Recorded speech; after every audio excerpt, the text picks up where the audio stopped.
Banda qabrga qo'yilganda uning atrofidagi odamlar, uni kuzatib borgan odamlar qaytgandan keyin, qabr ustiga hech kim qolmagandan keyin uning oldiga ikki farishta keladi. Uni o'tirtiriladi. Undan so'raydilar. 3 ta savol bilan murojaat qilinadi. Ma dinuk va man rabbuk va ma taqulu fi hada ar-rajul? Qaysi dindasan? Mo'min odam islom deydi. Robbing kim? Mo'min odam Alloh deydi. Bu kishiga nima deysan?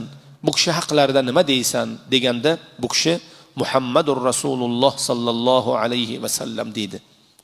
Bu savollardan o'tgan mo'minga xush xabar, avvalgi bekatdan xush xabar to jannatul ma'vogacha, jannatul firdavsgacha etadi. G'aybdan nido keladi. U bandani qabridagi to'shagini jannat to'shagidan qilinglar. Uning qabriga jannatdan bir tuynuk ochinglar. Jannatning hididan, muattar bo'ylaridan u chiroyli manzaralardan kelib tursin. Yaxshigina yot, qiyomat yaqin deb unga aytinglar. Undan javob keladi.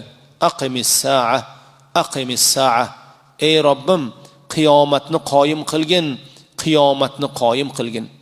Ammo Abdul Kafir bo'lsa, kofir bir banda bo'lsa, Xudodan qaytgan bo'lsa, Xudo faqat tilida bo'lsa yo dilida bo'lmasa, Robbing kim deganda ha la adri deydi. Bilmadim deydi. Dining nima deganda bilmadim deydi. Esankirab qoladi. Bu odamga nima deysan deganda bu odamni ham bilmadim deydi. G'aybdan bir xabar keladi. Unga olovdan bo'lgan to'shak yozinglar. Do'zaxni tuynugini unga ochib qo'yinglar. U nido qiladi. Robbi la tuqimus sa'a. Robbi la tuqimus sa'a. Ey Robbim, qiyomatni qoyim qilmagin, qiyomatni qoyim qilmagin.